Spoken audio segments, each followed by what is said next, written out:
네, 반갑습니다. 저는 글로벌 사이버 대학에서 유아내 교육을 담당하고 있는 이은정이라고 합니다. 이 시간에는 소통과 공감을 통한 자녀 교육, 부모 역량 강화 시간인데요. 이번 시간을 통해서 학부모님들의 역량이 쑥쑥 성장하길 기대하면서 한번 같이 들어가 볼까요?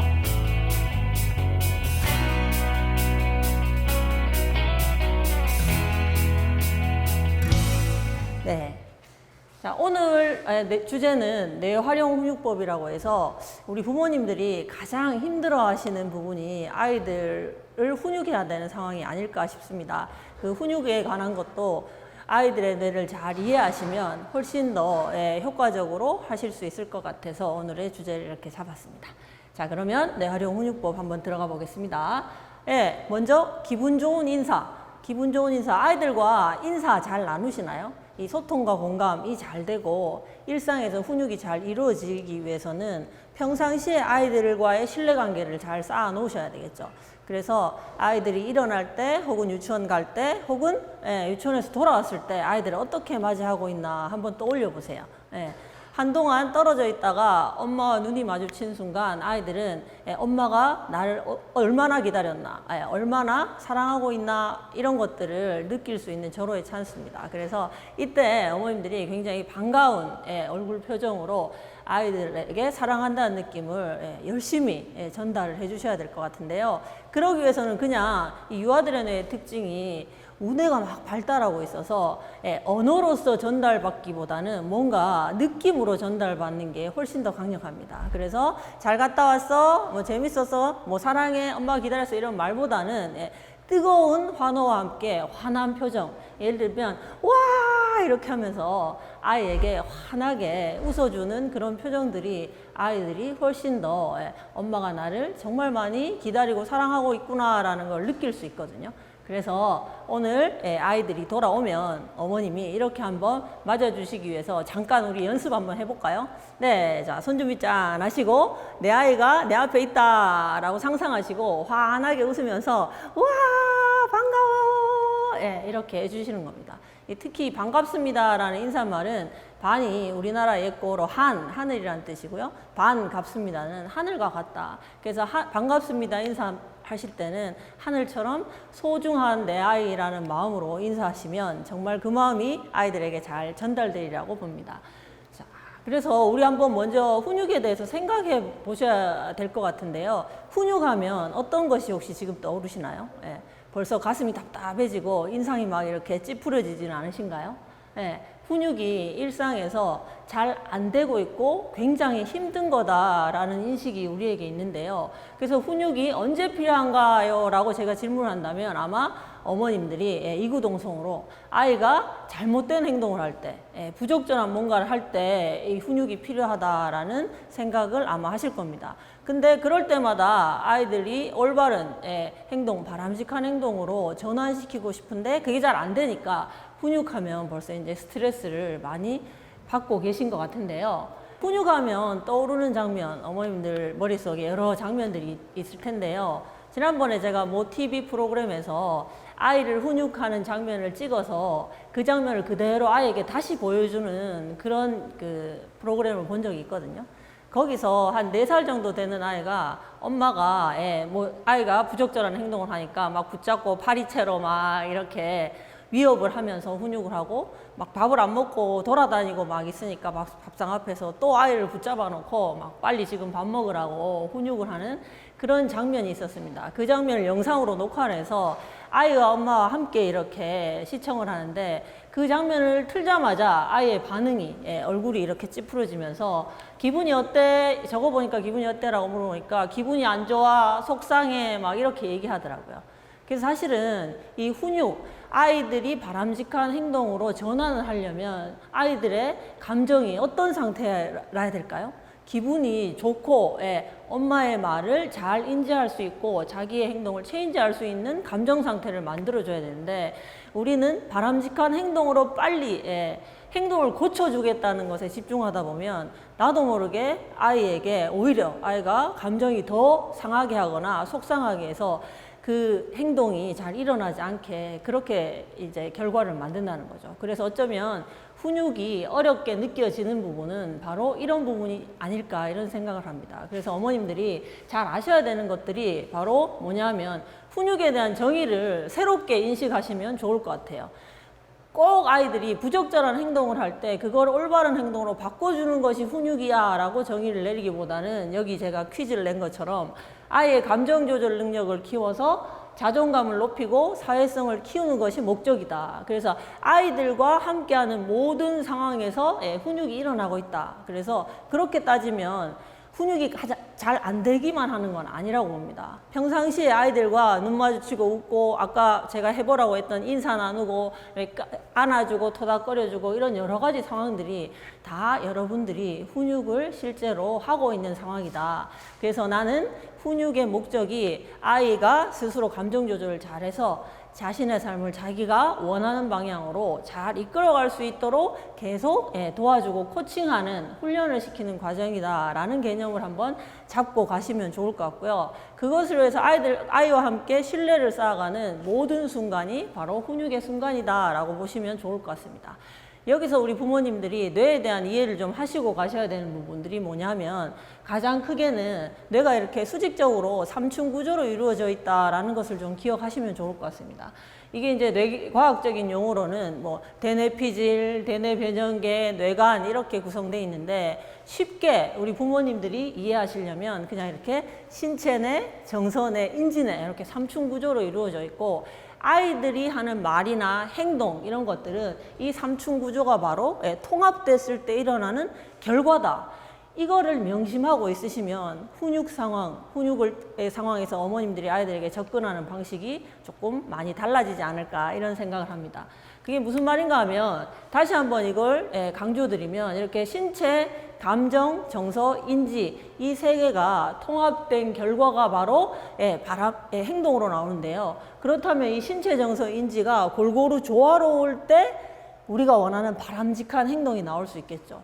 근데 신체, 정서, 인지에서 무엇이라도 하나 조화가 깨지면 아이들이 부적절한 행동을 한다라는 것에 대해서 이 원리를 잘 이해하고 계셔야 될 것 같습니다. 예를 들면 이게 무슨 말인가 하면 아이들이 요즘은 거의 공무원 수준으로 아침에 8시 반, 9시에 유치원에 와서 거의 4시, 5시 돼야 돌아가는 아이들이 굉장히 많더라고요. 그러면 거의 하루에 8시간, 9시간을 유치원에서 생활하고 돌아온 아이의 상태 어떨까요?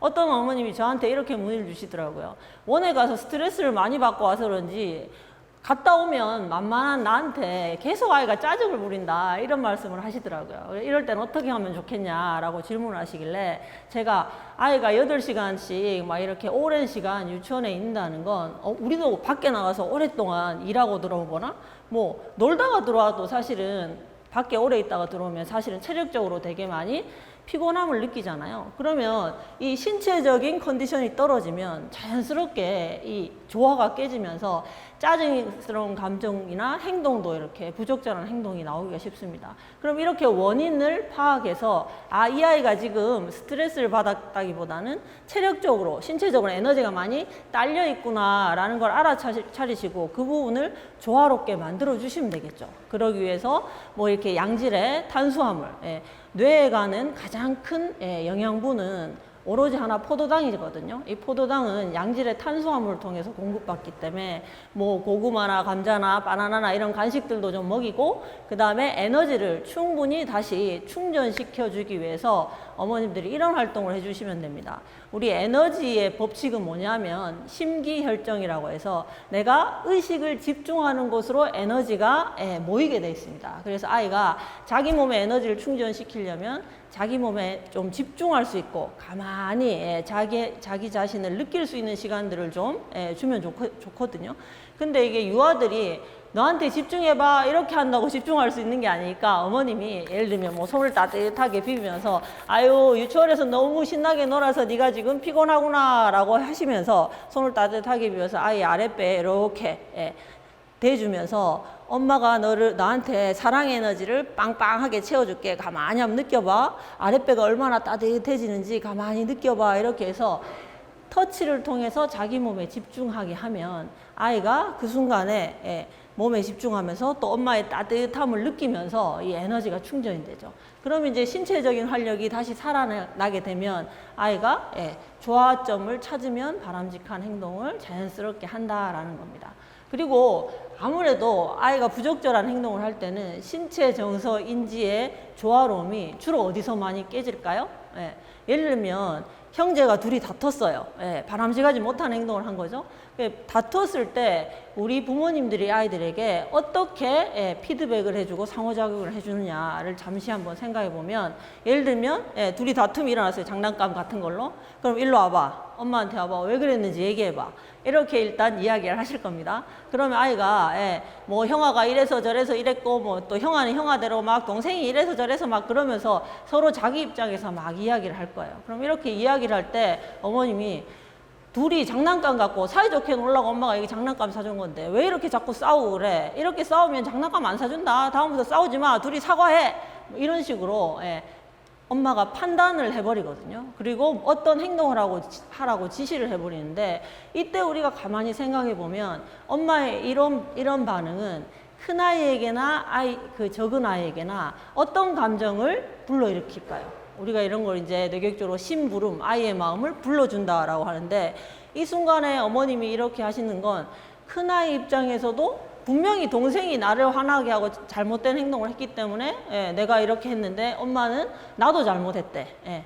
동생에게도, 동생 입장에서도 형 때문에 뭐 억울한 게 있었는데 엄마는 또 나도 잘못했으니까 둘이 사과를 하래. 서로 나는 잘못한 게 없는데 형아 때문에 그러는데, 이런 억울한 마음이 훨씬 더 많이 일어날 거라는 거예요.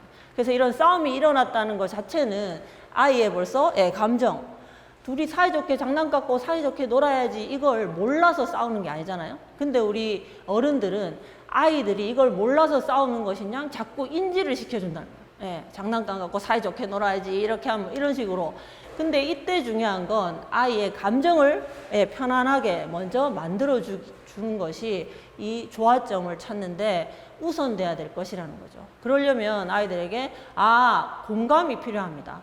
누군가 감정이 이렇게 급격하게 일어났을 때는 누군가 내 감정을 인정해주고 공감해주는 것만으로도 훨씬 더 편안해지기 때문에 아이들에게 우선적으로 해줘야 될 거, 감정적인 부분에서 뭔가 불편함이 일어나서 아이가 부적절한 행동을 하는구나라는 걸 재빨리 판단하셨으면 먼저 공감부터 해주셔야 된다. 그래서 큰아이한테도 네가 형님인데 동생이 그래서 그럴만하다.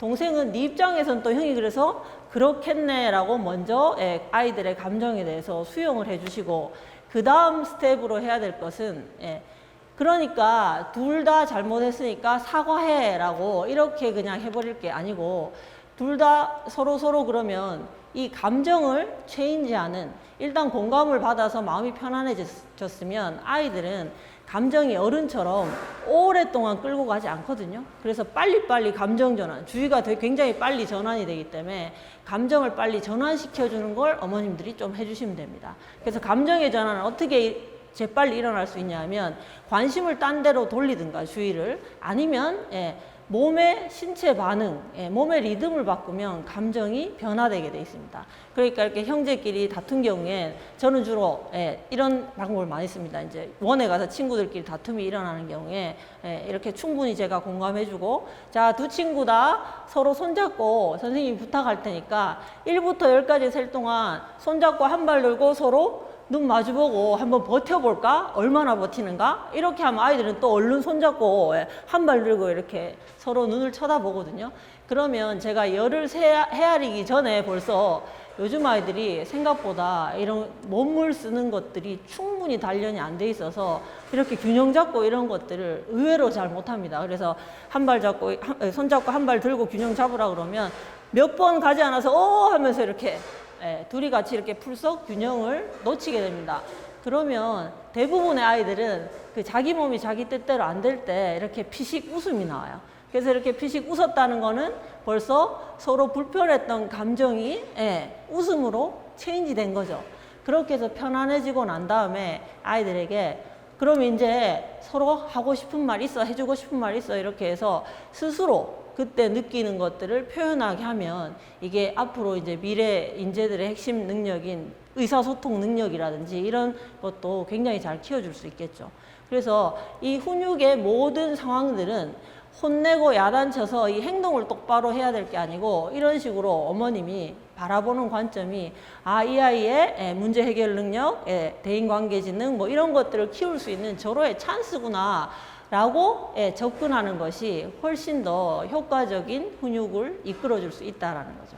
그래서 대부분 아이들은 그렇게 하면 아무렇지도 한번 웃었기 때문에 남자아이들 같은 경우에는 제 경험상 대부분 아무 일 없었다는 듯이 우리 다시 같이 가서 놀자 이렇게 하면서 같이 가버리기도 하고, 여자아이들 같은 경우에는 아직 조금 이제 앙금이 남아있는 걸 네가 아까 내 손 안 잡고 내가 손 내밀었는데 손 안 잡아줘서 내가 섭섭했잖아 뭐 이런 얘기를 하면서도 감정이 이미 편안해졌기 때문에 편안한 상태로 자기의 생각을 이야기하면 서로 내가 몰랐어 다시 우리 손잡고 가자 이렇게 하면서 자연스럽게 서로 화해하고 바람직한 행동으로 체인지하는 모습을 많이 봤습니다. 그래서 여러분들이 이렇게 신체, 정서, 인지 어느 부분에서 조화가 깨졌는지, 정말 예를 들면 5세 아이들이나 뭐 6세 아이들은 몰라서 어떤 행동을 하는 경우도 있죠.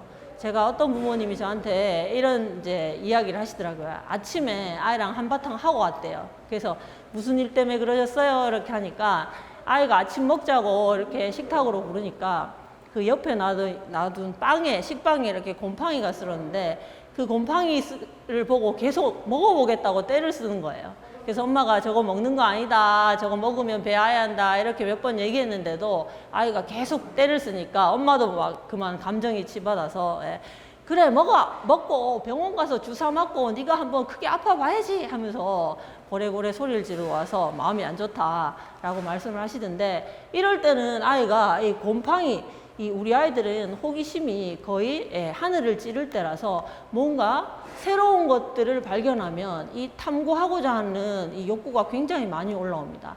근데 이 탐구하고자 하는 욕구가 올라왔을 때 우리 뇌하고 가장 감각적으로 많이 연결되어 있는 신체 기관이 바로 첫 번째 손, 두 번째 혀와 입이기 때문에 아이들은 뭔가 궁금한 게 생기면 일단 손으로 만지고 입으로 가져가서 탐색을 하려는 그런 본능이 굉장히 강하거든요.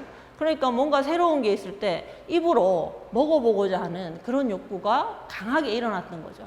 그래서 어머님들이 아이들의 이런 뇌 작용에 대한 이해를 하시면 이 아이가 지금 탐구심, 호기심이 극에 달았구나, 못 보던 걸 봤으니 그러면 이 호기심을 제대로 잘 탐구할 수 있는, 해결할 수 있는 방법을 알려줘야 되겠다라고 관점을 전환하시면 먹어라, 먹지 마라, 먹으면 안 된다 이런 차원이 아니고 아이에게 충분히 이게 너 처음 보는 건데 이게 처음 봐서 신기하구나, 궁금하구나, 이게 뭔지 우리 한번 알아볼까? 이렇게 접근할 수 있겠죠. 그러면 이때 알아볼 때 이제 사용할 수 있는 게 바로 스마트폰, 문명의 이기. 스마트 렌즈 꺼내서 사진만 찍으면 이게 무슨 곰팡이 이름부터 시작해서 뭐 어쩌고 저쩌고 쫙 나오니까 아이에게 그걸 엄마가 함께 이렇게 탐색해 주면서 아이의 탐구심, 그리고 그 탐구심을 해결하는 과정, 이런 것들을 보여주는 게 바로 훈육이라고 생각하시면 좋을 것 같습니다. 그래서 아이들의 바람직한 행동은 꼭 기억하셔야 됩니다. 뇌의 3층 구조, 다시 말해서 신체, 정서, 인지, 이 3층 구조가 조화점을 찾을 때 바람직한 행동을 하는 것이지, 엄마가 파리채 들고 위협하고 협박한다고 아이들이 바람직한, 물론 그 순간에는 엄마의 그런 권위, 엄마의 힘이 무서워서 따라갈 수도 있지만 그 경험들이 계속 반복되면 어떤 이제 결과를 초래하냐면, 예를 들면 아까 미안하다라고 하면서 미안해라고 서로 사과해라고 엄마가 지시를 해서 아이들이 계속 사과를 하잖아요.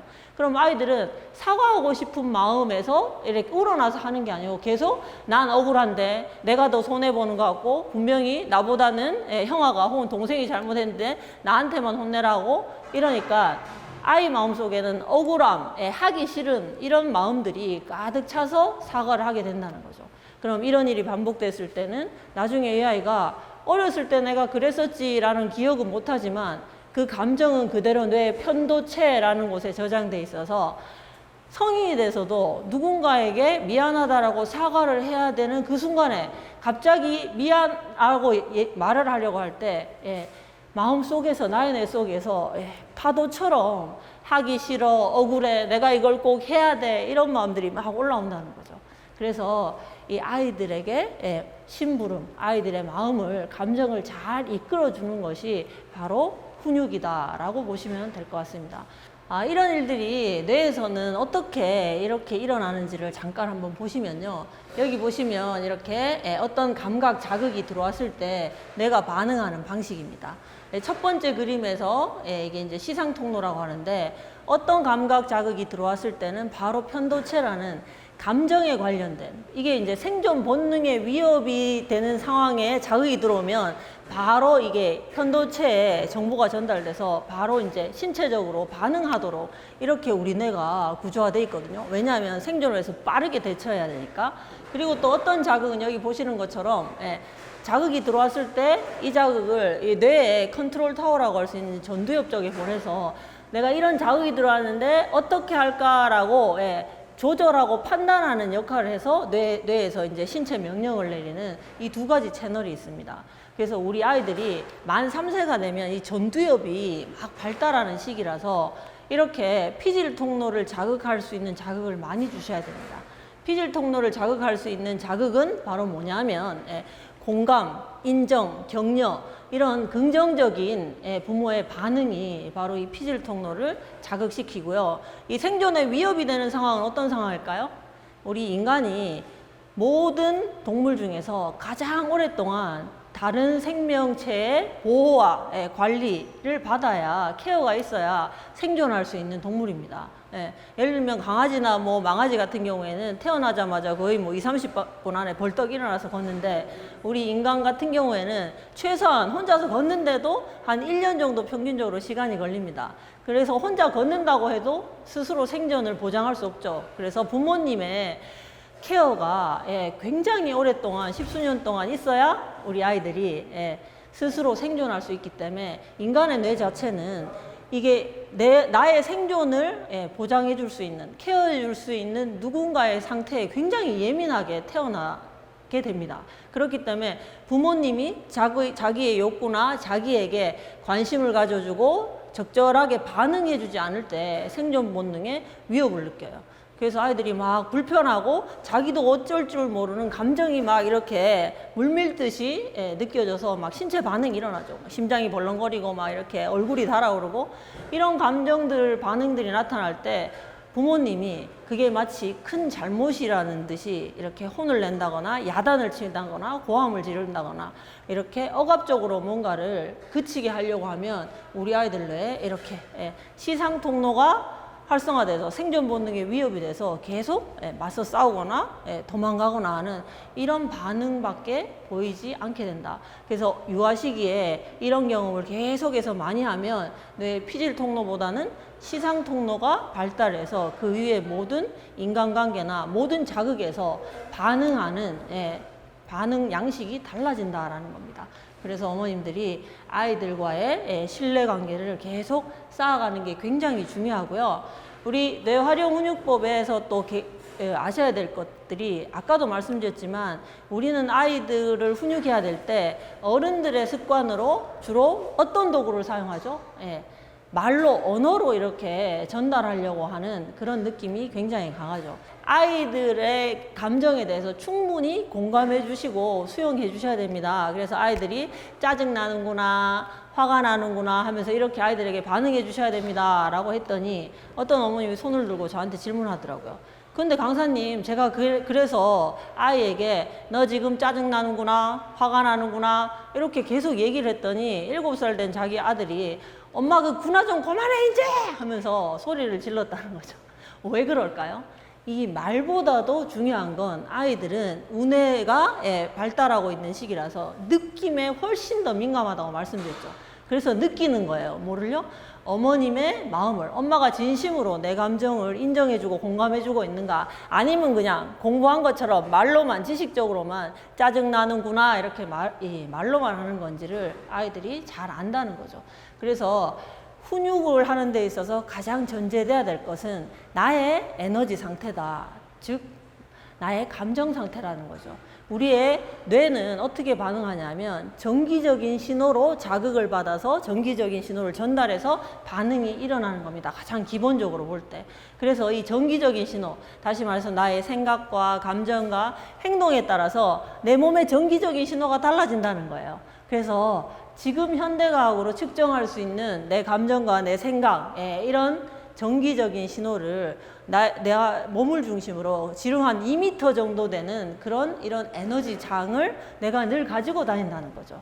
그래서 아이의 신체 정서 인지가 조화로운 상태가 되려면 가장 먼저 전제돼야 되는 것이 바로 엄마인 나의 에너지 상태가 지금 2m 정도 되는 나의 에너지권이 어떤지를 잘 알고 그 에너지를 편안하고 수용할 수 있고 안정적으로 만들어주는 게 가장 먼저 전제되어야 된다. 그래서 아까도 말씀드렸다시피 이렇게 손을 따뜻하게 해서 아랫배에 대주고 하면서 엄마의 사랑을 느껴봐, 얼마나 따뜻한지, 엄마가 나한테 사랑의 에너지를 보내주고 있어, 이런 활동들이 바로 나의 에너지뿐만 아니고 아이의 에너지도 나의 편안한 에너지와 함께 공명할 수 있는 굉장히 좋은, 아주 간단하지만 효과 있는 그런 방법이라고 볼 수 있겠죠.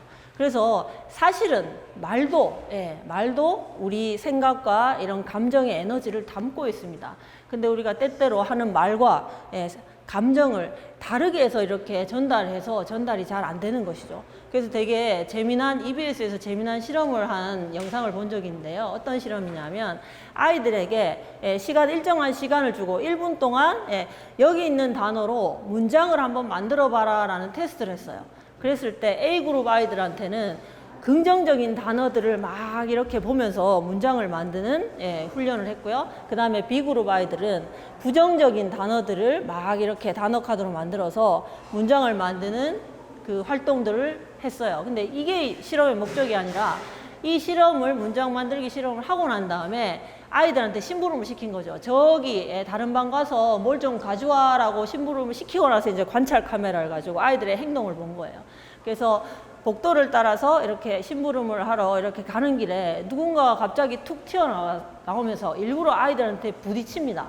그렇게 부딪혔을 때 아이들이 어떤 반응을 보이느냐를 봤더니 긍정적인 말들을 계속 접하면서 생각하고 문장을 구성한 아이들은 툭 부딪혔을 때 오히려 괜찮아, 미안해, 내가 못 봤어 라고 오히려 먼저 미안하다고 사과를 하는데, 부정적인 단어를 가지고 문장 완성을 한 친구들은 거의 대부분이 막 화를 내거나 짜증을 부리고 이제 부딪힌 아이에 대해서 막 비난을 하고 이런 행동을 보였거든요. 그래서 일상에서 아이들이 바람직한 행동을 하기 위해서는 이 아이와 함께 있는 부모님들의 그 말이 나오는 마음의 기저, 이런 것들이 중요하다. 이걸 놓치면 우리는 그냥 지식적으로 배워서 이거를 훈육을 하려고 그러면 왜 배운 대로 했는데 효과가 잘 안 나오지? 이런 상태가 된다라는 거죠. 그래서 우리가 기억해야 될 것은 훈육의 도구가 말로 한다면 이 말이 사실은 마음을 뜻한다고 합니다. 그래서 여러분들이 마음을 쓰실 줄 아셔야 될 것 같습니다. 그러려면 내 마음이 어떤지부터 먼저 살피는 그런 지혜가 필요하겠죠. 그래서 아이들에게 훈육을 한다고 했을 때 바로 아이들을 어떻게 행동을 수정해야 되겠다라고 욕심을 낼 게 아니고 지금 내 마음은 충분히 편안하고 안정되어 있는가, 아이들에게 충분히 공감하고 격려해 줄 수 있는 이런 상태인가를 먼저 보셔야 될 것 같고요. 그래서 이 즉 마음을 전하는 게, 마음을 쓰는 게 말씀이라고 합니다. 그래서 여러분들은 아이에게 말씀을 전하고 계신가요? 아니면 내 마음이 아닌 그냥 생각, 감정, 일어나는 감정들을 툭툭 뱉는 소리를 전달하고 계신가요? 스스로에게 한번 질문해 보시고 아이와 함께 하는 그 과정에서 늘 엄마인 내 마음, 진심을 전하고, 그 진심은 바로 에너지죠. 그래서 아이들과 함께 에너지를, 정말 진심을 전달하고 소통하는, 그러면서 공감하는 이런 멋진 부모님 되시기 바라고요. 그래서 우리 유아 시기가 두뇌 발달이 폭발적으로 일어나는 시기라는 거 모두 다 알고 계시죠? 이 시기에 아이들에게 가장 좋은 중요한 교재는 바로 부모인 나입니다. 그래서 나의 상태가 아이들의 뇌에 그대로 다운로드 되기 때문에 내가 아이들에게 가장 중요한 교재다라는 걸 기억하시고 나를 먼저 살피고 나를 먼저 편안하고 즐겁고 행복할 수 있도록 그렇게 케어해 주시면 정말 좋겠습니다. 네, 이 시간 수고 많으셨고요. 함께해서 저도 행복했습니다. 감사합니다.